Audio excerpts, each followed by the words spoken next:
मैं 10 ਕੁ ਮਿੰਟ 'ਚ ਤੁਹਾਨੂੰ ਨਾ ਦੇਖੋ ਕੋਈ ਵੀ ਵਿਜ਼ਿਟ ਜਿਹੜਾ ਹੈ ਪਾਕਿਸਤਾਨ ਦਾ ਉਹਨੂੰ ਉਹਦੇ ਬਾਰੇ ਬਹੁਤ ਪੱਖਾਂ ਤੋਂ ਗੱਲ ਕੀਤੀ ਜਾ ਸਕਦੀ ਪਰ ਮੈਂ ਜ਼ਰਾ ਪੰਜਾਬੀ ਨਾਲ ਜੋੜ ਕੇ ਗੱਲ ਕਰਾਂਗਾ।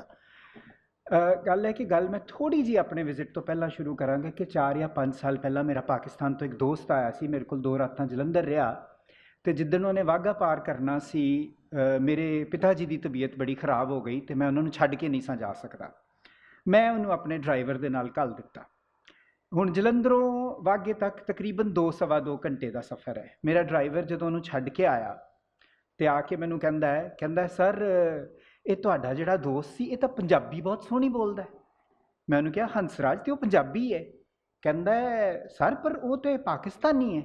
ਮੈਂ ਕਿਹਾ ਹੰਸਰਾਜ ਉਹ ਪਾਕਿਸਤਾਨੀ ਹੈ ਪਰ ਤੈਨੂੰ ਪਤਾ ਕਿ ਅਸੀਂ ਇਸ ਪਾਸੇ ਜਿੰਨੇ ਪੰਜਾਬੀ ਬੋਲਣ ਵਾਲੇ ਵਸਦੇ ਆ ਉਹਦੇ ਤੋਂ 5 ਗੁਣਾ ਵੱਧ ਉੱਧਰ ਵਸਦੇ ਨੇ। ਇਹ ਗੱਲ ਹੰਸਰਾਜ ਨੂੰ ਨਹੀਂ ਸੀ ਪਤਾ ਔਰ ਹੰਸਰਾਜ ਕੋਈ ਅਨਪੜ੍ਹ ਬੰਦਾ ਨਹੀਂ ਸੀ, 11 ਜਮਾਤਾਂ ਪਾਸ ਸੀ। ਇਹ ਗੱਲ ਮੈਂ ਤਾਂ ਸ਼ੁਰੂ ਕੀਤੀ ਹੈ ਕਿ ਅਸਲ ਵਿੱਚ ਹੈ ਕਿ ਬਹੁਤ ਸਾਰੇ ਲੋਕਾਂ ਨੂੰ ਇਹ ਹੁੰਦਾ ਕਿ ਜੇ ਬੰਦਾ ਮੁਸਲਮਾਨ ਹੈ ਤਾਂ ਉਹਦੀ ਜ਼ਬਾਨ ਵੀ ਜਿਹੜੀ ਹੈ ਉਹ ਸ਼ਾਇਦ ਉਰਦੂ ਹੈ ਔਰ ਖ਼ਾਸ ਕਰਕੇ ਇਹ ਜਿਹੜੀ ਸਾਡੀ ਨਵੀਂ ਪੁਸ਼ਤ ਹੈ ਜਿਹਦਾ ਕੋਈ ਰਾਬਤਾ ਨਹੀਂ ਹੈਗਾ।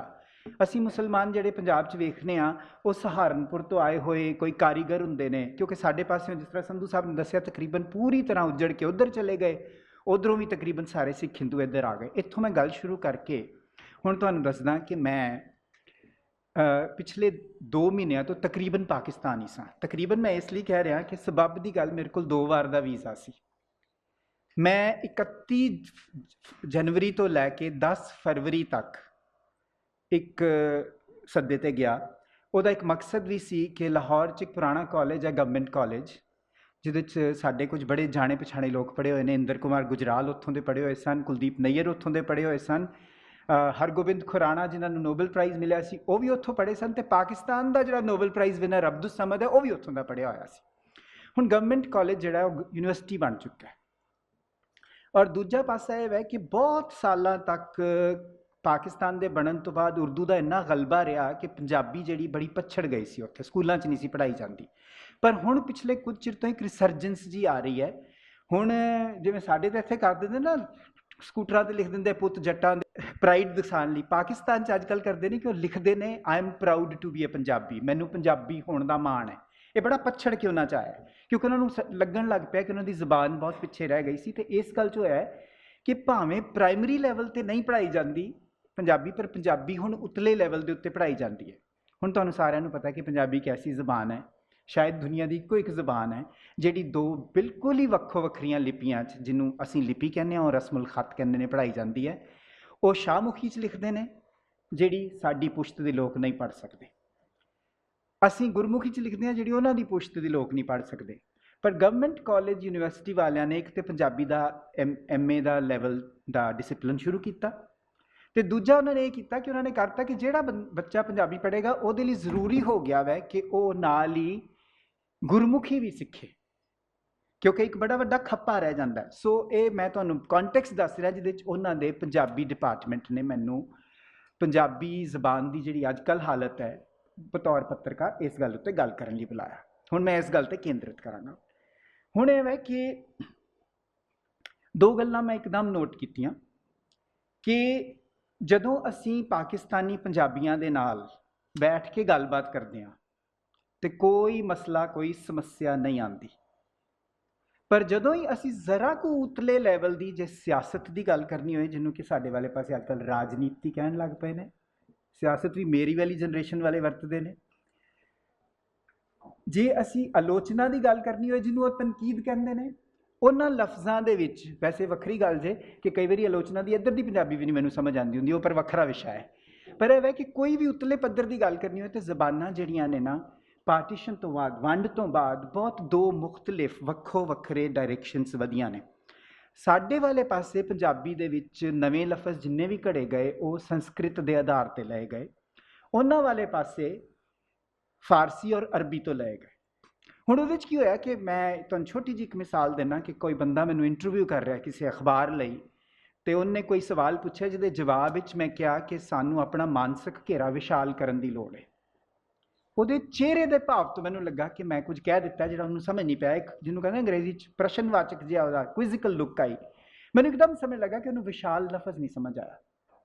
ਹੁਣ ਦੇਖੋ ਇੱਥੇ ਜਿਹੜੇ ਅਸੀਂ ਬੈਠੇ ਹੋਏ ਆ ਉਹਨਾਂ ਲਈ ਵਿਸ਼ਾਲ ਕੋਈ ਔਖਾ ਲਫ਼ਜ਼ ਨਹੀਂ ਹੈ। ਮੈਂ ਕੋਈ ਬਹੁਤ ਸੰਸਕ੍ਰਿਤਾਈਜ਼ ਲਫ਼ਜ਼ ਨਹੀਂ ਵਰਤਿਆ, ਪਰ ਮੈਂ ਕਿਉਂਕਿ ਉਸ ਪੁਸ਼ਤ ਤੋਂ ਹਾਂ ਜਿਹਨੇ ਘੱਟੋ ਘੱਟ ਹੋਰ ਨਹੀਂ ਤੇ ਬਾਲੀਵੁੱਡ ਦੀਆਂ ਉਰਦੂ ਵਾਲੀਆਂ ਫਿਲਮਾਂ ਦੇਖੀਆਂ ਨੇ, ਜਾਂ ਜਿਹਨੇ ਆਪਣੇ ਮਾਪਿਆਂ ਕੋਲੋਂ ਹੋਰ ਕਿਸਮ ਦੀ ਪੰਜਾਬੀ ਸੁਣੀ ਹੈ, ਮੈਂ ਇੱਕਦਮ ਕਿਹਾ ਜੀ ਕਿ ਸਾਨੂੰ ਆਪਣਾ ਘੇਰਾ ਵਸੀਹ ਕਰਨ ਦੀ ਲੋੜ ਹੈ, ਉਹਨੂੰ ਗੱਲ ਪੱਲੇ ਪੈ ਗਏ। ਪਰ ਮੈਨੂੰ ਇਹ ਵੀ ਪਤਾ ਕਿ ਵਸੀਹ ਲਫ਼ਜ਼ ਜਿਹੜਾ ਹੈ ਅੱਜ ਕੱਲ੍ਹ ਦੀ ਪੁਸ਼ਤ ਵਿੱਚ ਬੜੇ ਲੋਕਾਂ ਨੂੰ ਨਹੀਂ ਪਤਾ ਲੱਗਦਾ, ਕਿਉਂਕਿ ਮੇਰੇ ਨਾਲ ਇਹ ਖੁਦ ਹੋ ਚੁੱਕਾ ਹੈ ਕਿ ਇੱਕ ਵੇਲੇ ਮੈਨੂੰ ਨਵਾਂ ਜ਼ਮਾਨਾ ਦੇ ਸਾਹਿਤਕ ਐਡੀਟਰ ਨੇ ਕਿਹਾ ਸੀ ਕਿ ਲਫ਼ਜ਼ ਚਸ਼ਮਦੀਦ ਗਵਾਹ ਨਾ ਵਰਤ, ਤੇ ਮੈਂ ਕਿਹਾ ਮੈਂ ਕੀ ਵਰਤਾਂ, ਮੈਨੂੰ ਤੇ ਆਉਂਦਾ ਹੀ ਨਹੀਂ ਕੋਈ ਹੋਰ ਲਫ਼ਜ਼ ਵਿਟਨੈਸ ਵਾਸਤੇ, ਜਿਹੜਾ ਆਈ ਵਿਟਨੈਸ ਵਾਸਤੇ।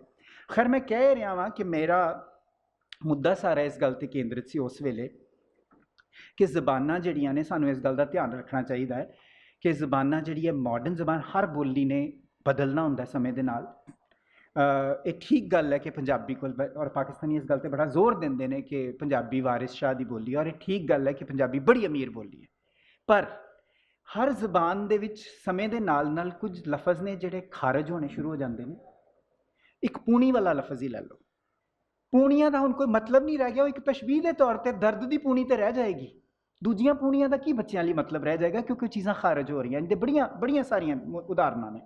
ਸੋ ਉਹਦੇ 'ਚ ਹੈ ਕਿ ਕੁਛ ਨਵਾਂ ਆਈ ਜਾਏਗਾ। ਹੁਣ ਮੋਬਾਈਲ ਜਿਹੜਾ ਆ ਗਿਆ ਹੈ ਨਾ, ਭਾਵੇਂ ਅਸੀਂ ਉਹਨੂੰ ਕੋਈ ਚੱਕਵਾਂ ਫੋਨ ਕਹੇ ਤੇ ਭਾਵੇਂ ਮੋਬਾਈਲ ਕਹੇ, ਪਰ ਇਹ ਲਫ਼ਜ਼ ਤਾਂ ਲੈਣੇ ਪੈਣਗੇ।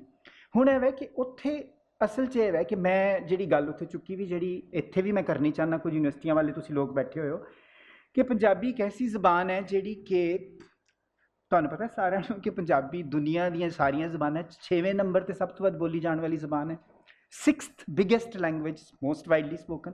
ਔਰ ਸਿਰਫ ਇਹੀ ਨਹੀਂ ਹੈ, ਗੱਲ ਹੈ ਕਿ ਪੰਜਾਬੀ ਦੁਨੀਆ ਦੇ ਬਹੁਤ ਵੱਡੇ ਫੈਲਵੇਂ ਖਿੱਤੇ 'ਚ ਬੋਲੀ ਜਾਂਦੀ ਹੈ। ਕੈਨੇਡਾ 'ਚ ਬੋਲੀ ਜਾਂਦੀ ਹੈ, ਨਿਊਜ਼ੀਲੈਂਡ 'ਚ ਬੋਲੀ ਜਾਂਦੀ ਹੈ, ਆਸਟ੍ਰੇਲੀਆ 'ਚ ਬੋਲੀ ਜਾਂਦੀ ਹੈ, ਇੰਗਲੈਂਡ ਤੇ ਅਮਰੀਕਾ 'ਚ ਤੇ ਬੋਲੀ ਜਾਂਦੀ ਸੋ ਜਾਂਦੀ ਹੈ, ਤੇ ਪਾਕਿਸਤਾਨ ਹਿੰਦੁਸਤਾਨ 'ਚ ਵੀ 15 ਕਰੋੜ ਬੰਦਾ ਤੇ ਇੱਥੇ ਹੀ ਦੋਨਾਂ ਮੁਲਕਾਂ 'ਚ ਵਸਦਾ। ਹੁਣ ਹੈ ਕਿ ਜਦੋਂ ਕੋਈ ਜ਼ਬਾਨ ਇੰਨੀਆਂ ਥਾਵਾਂ ਤੇ ਵਰਤੀ ਜਾਂਦੀ ਹੈ, ਬਹੁਤ ਜ਼ਰੂਰੀ ਹੋ ਜਾਂਦਾ ਹੈ ਕਿ ਉਸ ਜ਼ਬਾਨ ਦੀ ਉਸੇ ਜ਼ਬਾਨ ਵਾਲੀ ਡਿਕਸ਼ਨਰੀ ਵੀ ਹੋਵੇ। ਅੰਗਰੇਜ਼ੀ ਦੀ ਕਿਉਂ ਇੰਗਲਿਸ਼ ਟੂ ਇੰਗਲਿਸ਼ ਡਿਕਸ਼ਨਰੀ ਹੁੰਦੀ ਹੈ? ਤੁਹਾਨੂੰ ਜਦੋਂ ਇੰਗਲਿਸ਼ ਟੂ ਇੰਗਲਿਸ਼ ਡਿਕਸ਼ਨਰੀ, ਤੁਹਾਨੂੰ ਹਰ ਲਫ਼ਜ਼ ਦਾ ਸ਼ੇਡ ਪਤਾ ਲੱਗਦਾ ਹੈ। ਔਰ ਇੱਥੇ ਕੀ ਹੈ ਕਿ ਸਾਡੇ ਕੋਲ ਮੇਰੇ ਪਤੇ 'ਚ ਇੱਕ ਭਾਸ਼ਾ ਵਿਭਾਗ ਨੇ ਬਣਾਈ ਹੋਈ ਸੀ ਕਿਸੇ ਵੇਲੇ ਪੰਜਾਬੀ ਡਿਕਸ਼ਨਰੀ, ਉਸ ਤੋਂ ਪਹਿਲਾਂ ਉਹ ਅੱਜ ਕੱਲ੍ਹ ਲੱਭਦੀ ਨਹੀਂ ਹੈ। ਮੇਰੇ ਵਰਗੇ ਬੰਦੇ ਨੇ ਭਾਈ ਕਾਹਨ ਸਿੰਘ ਦਾ ਕੋਸ਼ ਵੇਖਣਾ ਪੈਂਦਾ ਹੈ ਕਿ ਲਫ਼ਜ਼ ਦਾ ਕੀ ਮਤਲਬ ਹੈ, ਪਰ ਉਹ ਵੀ ਕਿਉਂਕਿ 125 ਸਾਲ ਪੁਰਾਣੀ ਕਿਤਾਬ ਹੈ ਜਾਂ 100 ਸਾਲ ਪੁਰਾਣੀ ਕਿਤਾਬ ਹੈ, ਔਰ ਉਹ ਗੁਰਬਾਣੀ ਤੇ ਕੇਂਦਰਿਤ ਹੈ, ਤੁਹਾਨੂੰ ਮਾਡਰਨ ਜ਼ਬਾਨ ਨਹੀਂ ਮਿਲਦੀ। ਔਰ ਮੈਂ ਇਸ ਗੱਲ ਦਾ ਹੁਣ ਬਹੁਤ ਸਖਤ ਪ੍ਰਚਾਰਨਾ ਚਾਹੁੰਦਾ ਕਿ ਯੂਨੀਵਰਸਿਟੀਆਂ ਸਾਡੀਆਂ ਨੂੰ ਇਹ ਕੰਮ ਕਰਨਾ ਚਾਹੀਦਾ ਕਿ ਅਸੀਂ ਪੰਜਾਬੀ ਕੋਸ਼ ਬਣਾਈਏ ਕਿ ਜਿਹਦੇ ਵਿੱਚ ਹੋਵੇ ਕਿ ਦੋਨਾਂ ਪਾਸਿਆਂ ਦੇ ਲਫ਼ਜ਼, ਜਾਂ ਜਿਹੜੇ ਕੈਨੇਡਾ ਵਾਲੇ ਵੀ ਵਰਤਦੇ ਨੇ, ਕਈ ਉਹਨਾਂ ਦੇ ਲੋਕਲ ਲਫ਼ਜ਼ ਵੀ ਨੇ, ਉਹ ਸਾਰੇ ਆ ਜਾਣ। ਇੱਕ ਤਾਂ ਸਾਨੂੰ ਆਪਣੇ ਜਿਹੜੇ ਸਿਨੋਨਿਮਸ ਹੈ ਉਹ ਪਤਾ ਲੱਗਣੇ ਸ਼ੁਰੂ ਹੋਣਗੇ। ਸੋ ਖੈਰ ਇਹ ਤਾਂ ਮੈਂ ਥੋੜ੍ਹੀ ਜਿਹੀ ਗੱਲ ਕਰ, ਮੈਂ ਅਸਲ 'ਚ ਗੱਲ ਸੀ ਮੇਰੀ ਯੂਨੀਵਰਸਿਟੀ 'ਚ। ਹੁਣ ਮੈਂ ਵਾਪਸ ਆਉਣਾ ਪਾਕਿਸਤਾਨ ਵੱਲ।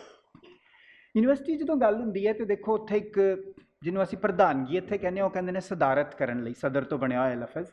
ਉਹਨਾਂ ਨੇ ਕੋਈ ਬਹੁਤ ਵੱਡੇ ਉੱਥੋਂ ਦੇ ਜਿਹਨੂੰ ਕਹਿੰਦੇ ਨੇ ਲਿੰਗੁਇਸਟ ਬੁਲਾਏ ਹੋਏ ਸਨ। ਯੂਨੀਵਰਸਿਟੀ ਦਾ VC ਉੱਥੇ ਬੈਠਾ ਹੋਇਆ ਸੀ ਤੇ ਬਾਕੀ ਪੰਜਾਬੀ ਦੇ ਸਟੂਡੈਂਟ ਸਨ। ਬੜਾ ਵਧੀਆ ਹੋ ਗਿਆ, ਲੈਕਚਰ ਹੋ ਗਿਆ, ਔਰ ਕੁਝ ਬੱਚਿਆਂ ਨੇ ਸਵਾਲ ਵੀ ਪੁੱਛੇ।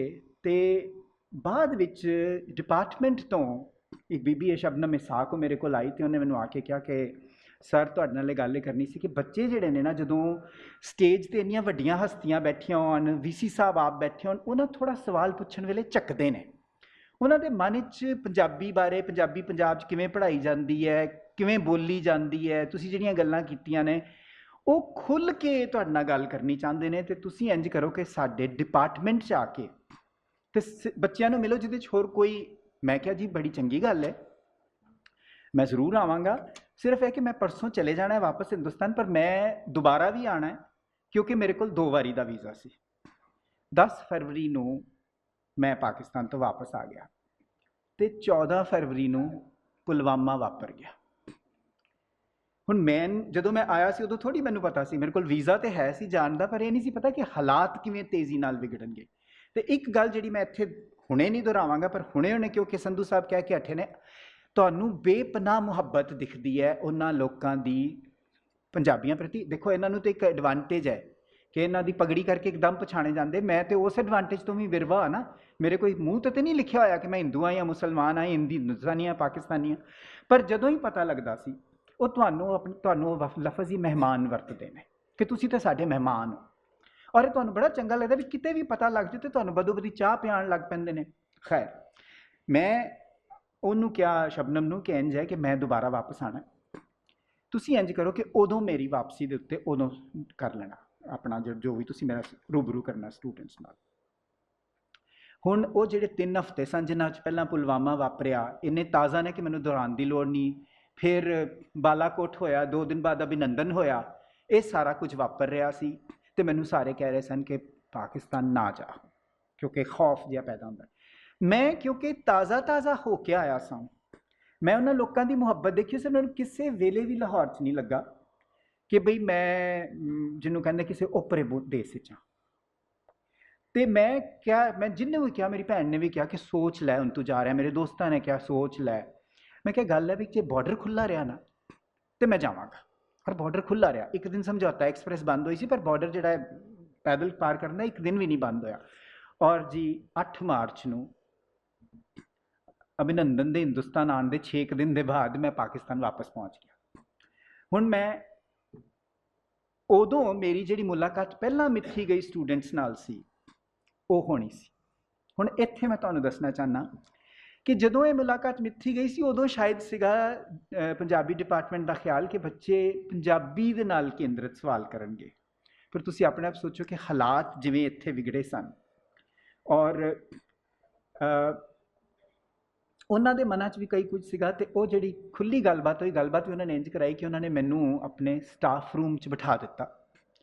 ਉਹਨਾਂ ਦਾ ਕੋਈ ਸਿਸਟਮ ਇੰਝ ਦਾ ਕਿ ਉਹ 8 ਸਮੈਸਟਰ ਦੀ ਹੁੰਦੀ ਹੈ MA, ਤੇ ਉਹ 'ਚ ਕੀ ਹੈ ਕਿ ਪਹਿਲੇ ਤੋਂ ਲੈ ਕੇ 8ਵੇਂ ਸਮੈਸਟਰ ਤੱਕ ਦੇ ਸਟੂਡੈਂਟ ਸਨ। ਕੋਈ ਕਲਾਸ ਕਿਸ ਵੇਲੇ ਸੀ, ਕੋਈ ਕਿਸ ਵੇਲੇ ਸੀ, ਤੇ ਟੀਚਰ ਵੀ ਬਦਲ ਰਹੇ ਸਨ। ਜਿਹੜੇ ਟੀਚਰਾਂ ਤੇ ਬੱਚਿਆਂ ਦੀ ਉਸ ਵੇਲੇ ਕਲਾਸ ਨਹੀਂ ਸੀ ਹੁੰਦੀ, ਉਹ 20-25 ਆ ਕੇ ਬਹਿ ਜਾਂਦੇ ਸਨ, ਤੇ ਜਦੋਂ ਉਹਨਾਂ ਦੀ ਕਲਾਸ ਸ਼ੁਰੂ ਹੋਣੀ ਸੀ ਚਲੇ ਜਾਂਦੇ ਸਨ ਤੇ ਕੋਈ ਹੋਰ ਆ ਜਾਂਦੇ ਸਨ। ਸੋ 4.5 ਘੰਟੇ ਸਵੇਰੇ 10 ਵਜੇ ਤੋਂ ਲੈ ਕੇ 2:30 ਵਜੇ ਤੱਕ ਮੈਂ ਕੋਈ 50 ਬੰਦੇ ਮਤਲਬ ਲੜਕੇ ਤੇ ਲੜਕੀਆਂ ਨਾਲ ਗੱਲਬਾਤ ਕੀਤੀ। ਹੁਣ ਇਹ ਮੈਂ ਤੁਹਾਨੂੰ ਦੱਸਣਾ ਚਾਹੁੰਦਾ ਕਿ ਉਹਨਾਂ ਦੇ ਸਵਾਲਾਂ ਜਵਾਬਾਂ ਤੋਂ ਜੋ ਗੱਲਾਂ ਨਿਕਲਦੀਆਂ ਨੇ ਨਾ, ਉਹ ਮੈਂ ਤੁਹਾਡੇ ਸਾਹਮਣੇ ਰੱਖਦਾ। ਬਾਕੀ ਤੁਸੀਂ ਸਾਰੇ ਸਿਆਣੇ ਹੋ, ਤੁਸੀਂ ਆਪੇ ਸੋਚੋ। ਸਵਾਲ ਇੰਝ ਦੇ ਸਨ ਕਿ ਸਰ ਕਿਉਂ ਜੰਗ ਚਾਹੁੰਦੇ ਹਾਂ ਅਸੀਂ, ਕੀ ਲੋੜ ਹੈ ਜੰਗ ਦੀ। ਮੈਂ ਆਪਣੇ ਜਵਾਬਾਂ ਦੀ ਗੱਲ ਨਹੀਂ ਕਰਾਂਗਾ ਕਿਉਂਕਿ ਉਹ ਤਾਂ ਵੱਖਰੀ ਗੱਲ ਹੈ। ਫਿਰ ਕਿ ਸਰ ਇੱਕ ਗਲਤੀ ਹੋ ਗਈ, ਇੱਕ ਨੇ ਵੀ ਕਿਹਾ ਇੱਕ ਗਲਤੀ ਹੋ ਗਈ ਕਿ ਇਹ ਮੁਲਕ ਵੰਡੇ ਗਏ, ਪਰ ਹੁਣ ਤੇ 2 ਵੰਡੇ ਗਏ ਨੇ ਨਾ ਮੁਲਕ, ਅਸੀਂ ਸਰਹੱਦਾਂ ਕਿਉਂ ਨਹੀਂ ਖੋਲ੍ਹ ਸਕਦੇ ਕਿ ਜੇ ਤੁਸੀਂ ਇੱਧਰ ਆਓ ਤੇ ਅਸੀਂ ਇੱਧਰ ਜਾਈਏ। ਮੈਂ ਉਸ ਗੱਲ ਦਾ ਜਿਹੜਾ ਜਵਾਬ ਮੈਂ ਦਿੱਤਾ ਉਹ ਤੇ ਨਹੀਂ ਇੱਥੇ ਕਰਦੇ ਕੋਈ ਲੰਮਾ ਸੀ, ਪਰ ਉਹ ਗੱਲ ਦੇ ਨਾਲ ਮੈਂ ਇਸ ਲਈ ਪੂਰੀ ਤਰ੍ਹਾਂ ਸਹਿਮਤ ਹਾਂ ਕਿ ਜਿਸ ਗੱਲ ਤੋਂ ਮੈਂ ਗੱਲ ਸ਼ੁਰੂ ਕੀਤੀ ਸੀ ਨਾ ਕਿ ਹੰਸਰਾਜ ਨੂੰ ਇਹ ਨਹੀਂ ਸੀ ਪਤਾ ਕਿ ਮੁਸਲਮਾਨਾਂ ਦੀ ਜ਼ਬਾਨ ਪੰਜਾਬੀ ਹੋ ਸਕਦੀ ਹੈ ਜਾਂ ਇਸ ਪੰਜਾਬ ਨਾਲੋਂ ਕਿਤੇ ਵੱਡਾ ਪੰਜਾਬ ਪਰਲੇ ਬੰਨੇ ਵਸਦਾ ਹੈ। ਅਸਲ 'ਚ ਇਹ ਗੱਲਾਂ ਜਿਹੜੀਆਂ ਨੇ ਆਮ ਲੋਕਾਂ ਨੂੰ ਪਤਾ ਹੀ ਨਹੀਂ ਨੇ। ਇਹ ਨਹੀਂ ਪਤਾ ਕਿ ਸਾਡੇ ਵਰਗੇ ਹੀ ਲੋਕ ਉੱਧਰ ਵਸਦੇ ਨੇ, ਕਿਉਂਕਿ ਜਦੋਂ ਤੁਸੀਂ ਹਿੰਦੂ ਸਿੱਖ ਇਕੱਠੇ ਰਹਿੰਦੇ ਹੋ ਤੁਹਾਨੂੰ ਪਤਾ ਹੁੰਦਾ ਵੀ ਠੀਕ ਹੈ ਮੰਦਿਰ ਜਾਂਦੇ ਨੇ, ਅਸੀਂ ਗੁਰਦੁਆਰੇ ਜਾਂਦੇ ਹਾਂ, ਪਰ ਨਾਲੇ ਵੀ ਪਤਾ ਹੁੰਦਾ ਕਿ ਰੋਟੀ ਇਹ ਵੀ ਸਾਡੇ ਵਰਗੀ ਖਾਂਦੇ ਨੇ। ਕੁਝ ਵੈਜੀਟੇਰੀਅਨ ਹੁੰਦੇ ਨੇ, ਕੁਝ ਨਾਨ ਵੈਜੀਟੇਰੀਅਨ ਹੁੰਦੇ, ਸਾਡੇ 'ਚ ਵੀ ਇੰਝ ਹੀ ਹੁੰਦਾ ਵਾ। ਤੇ ਗੱਲਬਾਤ ਵੀ ਉਂਝ ਦੀ ਹੁੰਦੀ ਹੈ, ਸਾਡੀਆਂ ਸਿੱਠਣੀਆਂ, ਸਾਡੀਆਂ ਬੋਲੀਆਂ, ਸਭ ਕੁਝ ਸਾਂਝਾ ਹੈ। ਸੋ ਮੈਂ ਕਿਹਾ ਕਿ ਬਈ ਇਹ ਵਾਕਈ, ਪਰ ਮੈਨੂੰ ਤਾਂ ਕਈ ਵਾਰੀ ਲੱਗਣ ਲੱਗ ਪੈਂਦਾ ਕਿ ਇੱਕ ਸਾਜ਼ਿਸ਼ ਹੈ ਕਿ ਦੋਵਾਂ ਧਿਰਾਂ ਦੀ ਕਿ ਲੋਕ ਆਪਸ 'ਚ ਮਿਲਣ ਹੀ ਨਾ, ਕਿਉਂਕਿ ਜਿਹੜੀਆਂ ਕਾਨਫਰੰਸਾਂ 'ਚ ਹੁੰਦੀਆਂ ਨੇ ਨਾ, ਇਹਨਾਂ 'ਚ ਉਹੀ ਲੋਕ ਨੇ ਜਿਹੜੇ ਬਾਰ-ਬਾਰ ਇੱਕ ਦੂਜੇ ਨੂੰ ਮਿਲ ਰਹੇ ਹੁੰਦੇ, ਤੇ ਉਹਨਾਂ ਨੂੰ ਕੋਈ ਕਨਵਿੰਸ ਕਰਨ ਦੀ ਲੋੜ ਵੀ ਨਹੀਂ ਹੁੰਦੀ, ਉਹਨਾਂ ਨੂੰ ਪਹਿਲਾਂ ਹੀ ਪਤਾ ਹੁੰਦਾ।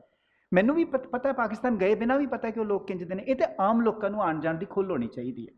ਬਹੁਤ ਸਾਰੇ ਜਿਹਨੂੰ ਉਹ ਤਾਸੁਬ ਕਹਿੰਦੇ ਨੇ, ਅਸੀਂ ਪੂਰਵਾਗ੍ਰਹਿ ਜਾਂ ਪੂਰਵ ਧਾਰਨਾਵਾਂ ਕਹਿੰਦੇ ਹਾਂ, ਉਹ ਬਦਲਣਗੇ ਇਹਦੇ ਨਾਲ। ਹੁਣ ਅਗਲੀ ਗੱਲ ਦੇਖੋ, ਅਸੀਂ ਆਪ ਵੀ ਜੋ ਅਬਜ਼ਰਵ ਕਰਦੇ ਹਾਂ ਨਾ, ਉਹ ਵੀ ਕਿਧਰੇ ਸਾਡੇ ਮਨ 'ਚ ਬਹਿੰਦਾ ਜਾਂਦਾ ਹੈ। ਮੈਨੂੰ ਸਭ ਤੋਂ ਵੱਧ ਸਵਾਲ ਪੁੱਛਣ ਵਾਲੀ ਇੱਕ ਕੁੜੀ ਸੀ ਜਿਹਨੇ ਬੁਰਕਾ ਪਾਇਆ ਹੋਇਆ ਸੀ, ਉਹ ਵੀ ਉਸ ਕਿਸਮ ਦਾ ਜਿਹਦੇ ਸਿਰਫ ਅੱਖਾਂ ਦਿਸਦੀਆਂ ਨੇ। ਇਹ ਕਈ ਲਫ਼ਜ਼ ਵਰਤਦੇ ਨੇ, ਹਿਜਾਬ ਜਿਹੜਾ ਸਿਰ ਕੱਜਣ ਵਾਲਾ ਹੁੰਦਾ ਹੈ। ਹੁਣ ਤੁਹਾਨੂੰ ਪਾਕਿਸਤਾਨ 'ਚ ਔਰਤਾਂ ਜਿਹੜੀਆਂ ਨੇ ਨਾ, ਉਹ ਹਰ ਕਿਸਮ ਦੀਆਂ ਦਿਸਣਗੀਆਂ, ਉਸ ਤਰ੍ਹਾਂ ਦੀਆਂ ਅੱਖ ਵਾਲੇ ਬੁਰਕੇ ਵਾਲੀਆਂ ਵੀ, ਸਿਰਫ ਜਿਹੜਾ ਮਿਡਲ ਈਸਟ 'ਚ ਪਾਉਂਦੇ ਨੇ ਹਿਜਾਬ ਸਿਰ ਕੱਜਣ ਵਾਲੀਆਂ ਵੀ, ਔਰ ਬਿਲਕੁਲ ਸਾਡੀਆਂ ਜਿਸ ਤਰ੍ਹਾਂ ਇਹ ਬੀਬੀਆਂ ਬੈਠੀਆਂ ਹੋਈਆਂ ਨੇ ਲੜਕੀਆਂ, ਉਹਨਾਂ ਵਰਗੀਆਂ ਵੀ, ਔਰ ਬਿਲਕੁਲ ਮਾਡਰਨ ਬੰਬਈ ਵਰਗੀਆਂ ਵੀ ਦਿਸਣਗੀਆਂ, ਹਰ ਕਿਸਮ ਦੀਆਂ।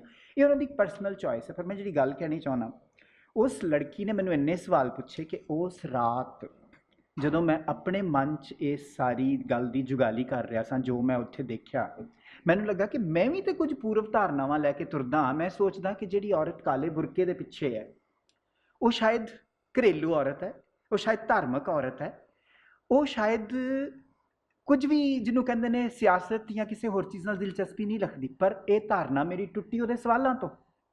ਇੰਨੇ ਸਵਾਲ ਮੈਨੂੰ ਅੱਜ ਤੱਕ, ਮੈਂ ਬੇਝਿਜਕ ਕਹਿ ਸਕਦਾ, ਮੈਂ ਖਾਲਸਾ ਕਾਲਜ ਅੰਮ੍ਰਿਤਸਰ ਵੀ ਗਿਆ, ਪਰਸੋਂ ਮੈਂ ਪੰਜਾਬੀ ਯੂਨੀਵਰਸਿਟੀ ਪਟਿਆਲਾ ਸਾਂ, ਮੈਨੂੰ ਨਹੀਂ ਕਦੀ ਹਿੰਦੁਸਤਾਨ ਦੀਆਂ ਕੁੜੀਆਂ ਨੇ ਇੰਨੇ ਸਵਾਲ ਪੁੱਛੇ ਜਿੰਨੇ ਉਸ ਕੁੜੀ ਨੇ ਪੁੱਛੇ। ਔਰ ਨਾਲ ਹੀ ਮੈਨੂੰ ਇੱਕ ਗੱਲ ਦਾ ਖਿਆਲ ਆਇਆ ਕਿ ਮੈਨੂੰ ਕਦੀ ਕਿਸੇ ਨੇ ਗੱਲ ਕਹੀ ਸੀਗੀ, ਪੁੱਛੀ ਸੀ ਬਲਕਿ, ਕਿ ਤੇਰੇ ਪਿਤਾ ਜੀ ਤੂੰ ਕਹਿੰਦਾ ਕਮਿਊਨਿਸਟ ਨੇ, ਪਰ ਉਹਨਾਂ ਦੀ ਦਾੜੀ ਕਿਉਂ ਹੈ ਧਾਰਮਿਕ ਲੋਕਾਂ ਵਾਂਗੂ? ਤੇ ਮੈਨੂੰ ਉਦੋਂ ਸਮਝਾਉਣਾ ਪਿਆ ਸੀ ਕਿ ਦਾੜੀ ਜਿਹੜੀ ਹੈ ਉਹਨਾਂ ਦੀ ਇੱਕ ਸੱਭਿਆਚਾਰਕ ਪਛਾਣ ਵੀ ਹੈ।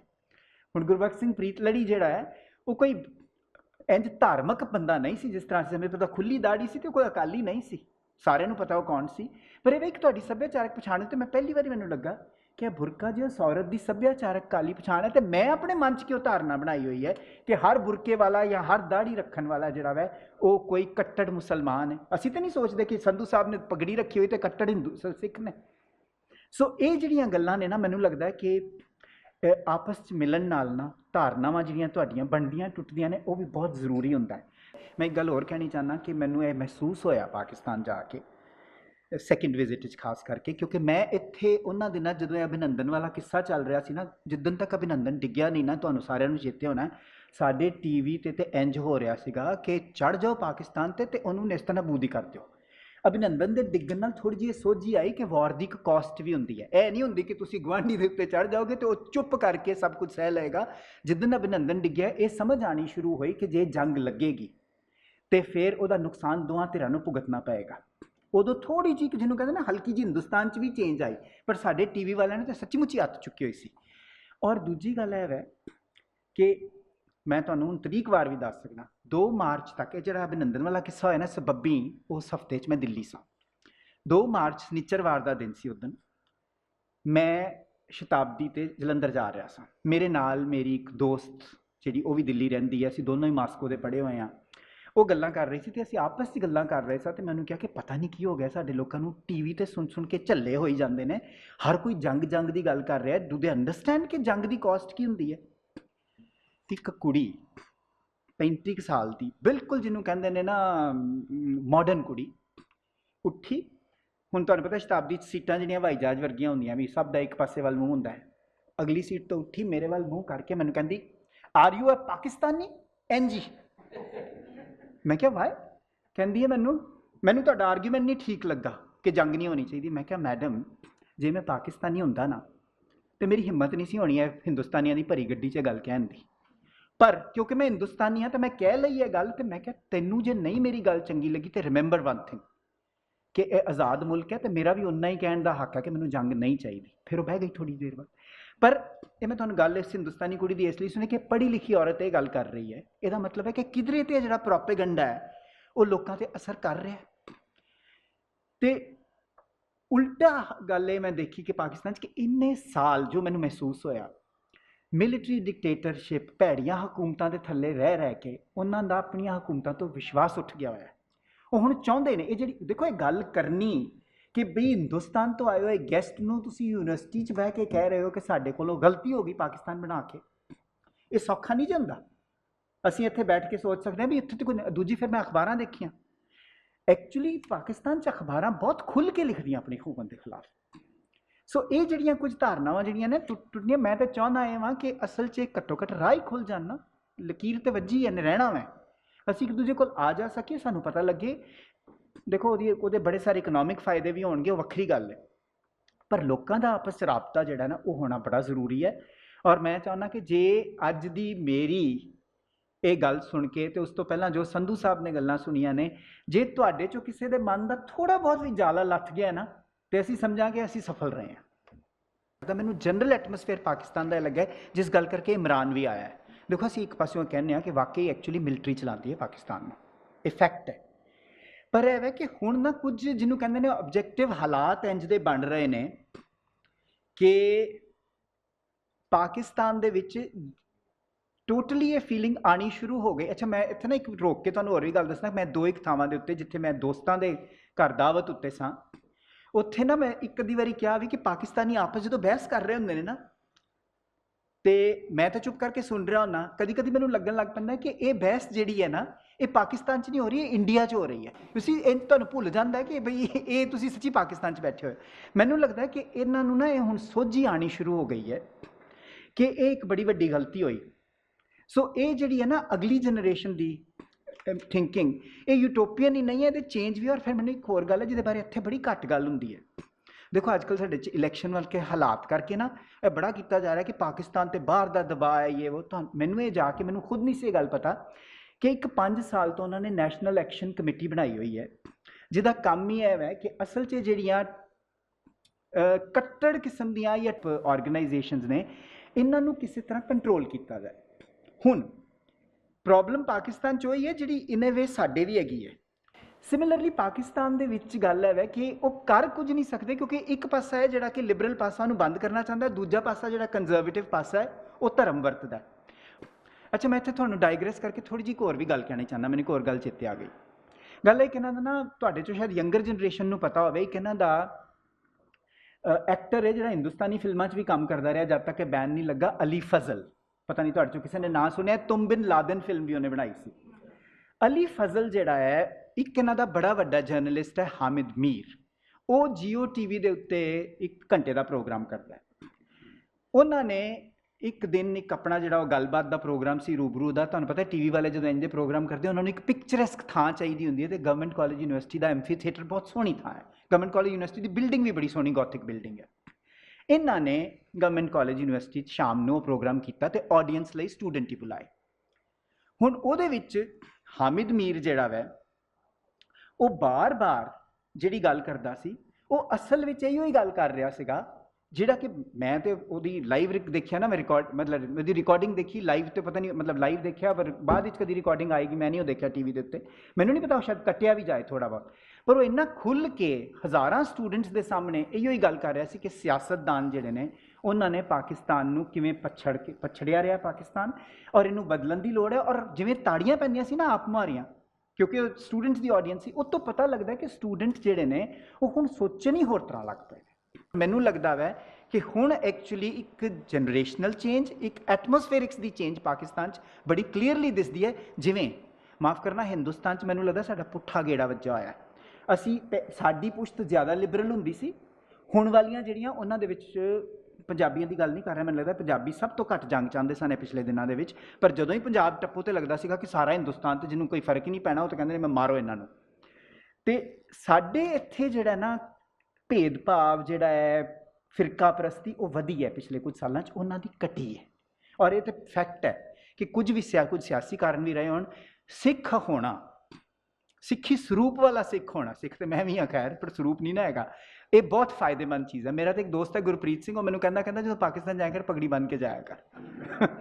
ਸੋ ਇਹ ਹੈ ਸੱਚੀ। ਮੇਰੇ ਉਹ ਨਹੀਂ ਕੋਈ ਹੋਰ ਗੱਲ ਹੋਈ, ਮੈਂ ਦੱਸਣੀ ਭੁੱਲ ਗਿਆ, ਚੰਗਾ ਹੋਇਆ ਤੁਸੀਂ ਮੈਨੂੰ ਚੇਤੇ ਕਰਾਤਾ। ਉਹਨਾਂ ਨੇ 19 ਫਰਵਰੀ ਨੂੰ, ਜਦੋਂ ਇਹ ਹਾਲੇ ਉੱਥੇ ਸਨ, ਇਹ 23 ਨੂੰ ਆਏ ਨੇ ਗਵਰਨਰ ਹਾਊਸ ਵਿੱਚ, ਕਿਉਂਕਿ ਮੈਂ ਉੱਥੇ ਸੱਦਿਆ ਤੇ ਨਹੀਂ ਸੀ ਗਿਆ, ਪਰ ਮੈਨੂੰ ਪਤਾ ਹੈ ਕਿ ਇੱਕ ਨਾ ਉਹਨਾਂ ਦੀ ਪਿਲਾਕ ਆਰਗੇਨਾਈਜੇਸ਼ਨ ਹੈ, ਤੁਹਾਨੂੰ ਪਤਾ ਹੈ ਪੰਜਾਬ ਸਮਥਿੰਗ, ਜਿਹਦੀ ਸੁਗਰਾ ਸਦਫ, ਉਹਨਾਂ ਨੇ ਕੀਤਾ ਕਿ ਉਹਨਾਂ ਨੇ 10 ਵੋਲਿਊਮਸ ਦੇ ਵਿੱਚ ਪੰਜਾਬੀ ਟੂ ਪੰਜਾਬੀ ਡਿਕਸ਼ਨਰੀ ਬਣਾਈ ਹੈ ਸਿਰਫ। ਕਿਉਂਕਿ ਮੈਨੂੰ ਸ਼ਾਹਮੁਖੀ ਨਹੀਂ ਆਉਂਦੀ, ਮੈਂ ਇਹ ਨਹੀਂ ਕੰਪੇਅਰ ਕਰ ਸਕਦਾ ਕਿ ਉਹ 'ਚ ਉਹਨਾਂ ਨੇ ਉਸ ਪੰਜਾਬੀ ਤੋਂ ਪੰਜਾਬੀ ਡਿਕਸ਼ਨਰੀ 'ਚ ਕਿੰਨੇ ਕੁ ਲਫ਼ਜ਼ ਸਾਡੇ ਵਾਲੇ ਪਾਸੇ ਦੇ ਪਾਏ ਨੇ, ਕਿਉਂਕਿ ਜ਼ਰੂਰਤ ਉਸ ਗੱਲ ਦੀ ਹੈ। ਹੁਣ ਉਹਨਾਂ ਨੇ ਤਾਂ ਬਣਾ ਲਈ ਹੈ। ਮੈਂ ਇਹ ਕਹਿ ਰਿਹਾ ਕਿ ਤੁਸੀਂ ਜਿਹੜਾ ਮੈਨੂੰ ਕਹਿੰਦੇ ਹੋ ਨਾ, ਤੁਸੀਂ ਬੜਾ ਮੇਰਾ ਮਾਣ ਮੈਨੂੰ ਦਿੱਤਾ, ਪਰ ਇਹ ਕੰਮ ਇਕੱਲੇ ਬੰਦੇ ਦਾ ਇੱਕ ਤਾਂ ਹੁੰਦਾ ਨਹੀਂ। ਯੂਨੀਵਰਸਿਟੀਆਂ ਦਾ ਕੰਮ ਇਸ ਲਈ ਹੁੰਦਾ ਕਿ ਬੜਾ ਲੰਮਾ ਕੰਮ ਹੁੰਦਾ ਕੋਈ ਕਿਸੇ ਜ਼ਬਾਨ ਦੀ ਡਿਕਸ਼ਨਰੀ ਬਣਾਉਣਾ।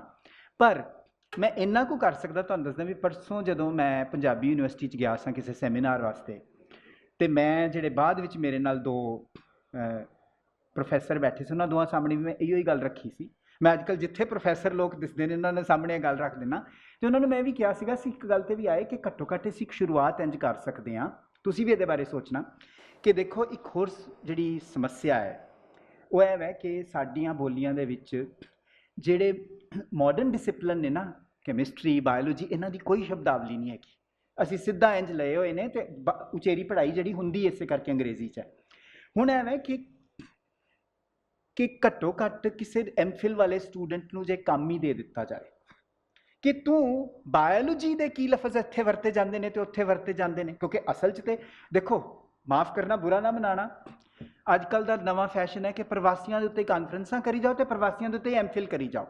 ਉਸ ਤੋਂ ਪਹਿਲਾਂ ਕਦੀ ਦਲਿਤਾਂ ਦਾ ਫੈਸ਼ਨ ਹੁੰਦਾ ਸੀ, ਕਦੀ ਤੁਹਾਨੂੰ ਪਤਾ ਸਭ ਕੁਝ ਕੰਮ ਫੈਸ਼ਨਾਂ ਨਾਲ ਹੁੰਦਾ ਹੈ। ਇੱਕ ਫੈਸ਼ਨ ਇਹ ਵੀ ਬਣਾ ਲਈਏ ਕਿ ਪੰਜਾਬੀ ਜ਼ਬਾਨ ਨੂੰ ਅਮੀਰ ਕਰਨ ਲਈ ਜਰਾ ਐਮਫਿਲ ਕਰਾਣੀ ਸ਼ੁਰੂ ਕਰੋ ਸਟੂਡੈਂਟਸ ਕੋਲੋਂ। ਦੂਜੀ ਗੱਲ ਜਿਹੜੀ ਦੇਖੋ, ਮੈਂ ਅਕਾਦਮਿਕ ਬੰਦਾ ਨਹੀਂ ਹਾਂ, ਮੈਂ ਕਦੀ ਪੜ੍ਹਾਇਆ ਨਹੀਂ ਹੈ, ਤੇ ਲੱਤਾਂ ਵੀ ਇੱਧਰ ਉੱਧਰ ਫਸਾਈਆਂ ਹੋਈਆਂ, ਕਹਾਣੀਆਂ ਲਿਖਣ ਤੁਰ ਪੈਣਾ, ਕਦੀ ਪੱਤਰਕਾਰੀ ਕਰਨ ਲੱਗ ਪੈਣਾ, ਮੈਨੂੰ ਤਾਂ ਆਪ ਨਹੀਂ ਪਤਾ ਮੈਂ ਕਰਦਾ ਕੀ ਹਾਂ, ਸੱਚੀ ਜਿਹੜੀ ਗੱਲ ਹੈ। ਹੁਣ ਗੱਲ ਇਹ ਹੈ ਕਿ ਇੱਕ ਸੋਸ਼ਲ ਮੀਡੀਆ ਦਾ ਫਾਇਦਾ ਵੀ ਹੈ, ਉਹ ਇਹ ਹੈ ਕਿ ਤੁਸੀਂ ਰਾਬਤਾ ਕਰ ਸਕਦੇ ਹੋ ਆਪਣੇ ਵਰਗੇ ਲੋਕਾਂ ਨਾਲ ਫੇਸਬੁੱਕ ਵਰਗੀਆਂ ਥਾਵਾਂ ਤੋਂ। ਹੁਣ ਜੇ ਇੱਕ ਗਰੁੱਪ ਬਣਿਆ ਹੋਵੇ ਉਧਰਲੇ ਸਟੂਡੈਂਟ ਦਾ, ਇੱਧਰਲੇ ਸਟੂਡੈਂਟ ਦਾ, ਉਹਦੇ ਲਈ ਕੋਈ ਵੀਜ਼ੇ ਵੀ ਲੈਣ ਦੀ ਲੋੜ ਨਹੀਂ। ਉਹ ਚਾਹੇ ਕਿ ਜੋ ਗਰੁੱਪ ਹੈ ਕਿ ਕੋਈ ਤੁਸੀਂ ਇੱਕ ਵਾਰੀ ਪਾ ਦਿਓ ਕਿ ਤੁਸੀਂ ਗਰੁੱਪ ਬਣਾਉਣਾ ਚਾਹੁੰਦੇ ਹੋ, ਜਿਹੜੇ ਬੰਦੇ, ਮੈਂ ਐਗਜ਼ਾਮਪਲ ਲਈ ਕਹਿ ਰਿਹਾ ਵਾਂ, ਸਿਆਸਤ ਦੇ ਜੁੜੇ ਹੋਏ ਲਫ਼ਜ਼ ਜਿਹੜੇ ਨੇ ਨਾ, ਉਧਰ ਕੀ ਵਰਤੇ ਜਾਂਦੇ ਨੇ, ਇੱਧਰ ਕਿ ਅਸੀਂ ਰਾਜਨੀਤੀ ਨੂੰ ਸਿਆਸਤ ਕਹਿੰਦੇ ਹਾਂ, ਅਸੀਂ ਸਦਰ ਨੂੰ ਪ੍ਰਧਾਨ ਕਹਿੰਦੇ ਹਾਂ, ਇਹੀ ਲੈ ਲੈ। ਉਹ ਗਰੁੱਪ ਉਨੇ ਹੀ ਲਫ਼ਜ਼ ਇਕੱਠੇ ਕਰ ਦੇਣਾ, ਬਾਅਦ ਵਿੱਚ ਛੋਟੀਆਂ ਛੋਟੀਆਂ ਜਿਹੜੀਆਂ ਜਿਹੜੇ ਸੂਏ ਹੋਣਗੇ, ਖਾਲਾਂ, ਫਿਰ ਇਹਨਾਂ ਦੀਆਂ ਨਹਿਰਾਂ, ਫਿਰ ਇਹਨਾਂ ਦੇ ਦਰਿਆ ਬਣਨਗੇ। ਇੰਜ ਵੀ ਕੰਮ ਕੀਤਾ ਜਾ ਸਕਦਾ। ਪਰ ਇਹਦੇ ਬਾਰੇ ਤੁਹਾਨੂੰ ਸਾਰੇ ਅਧਿਆਪਕਾਂ ਨੂੰ ਵੀ ਸੋਚਣਾ ਚਾਹੀਦਾ ਕਿ ਥੋੜ੍ਹਾ ਜਿਹਾ ਇਸ ਪਾਸੇ ਦੇਖੋ ਕਿ ਅਸੀਂ ਥੋੜ੍ਹਾ ਜਿਹਾ ਬੋਲੀ ਨੂੰ ਅਮੀਰ ਕਰਨ ਵਾਲੀ ਜਾਈਏ, ਪ੍ਰਵਾਸੀ ਤੇ ਆਉਂਦੇ ਜਾਂਦੇ ਰਹਿਣਗੇ।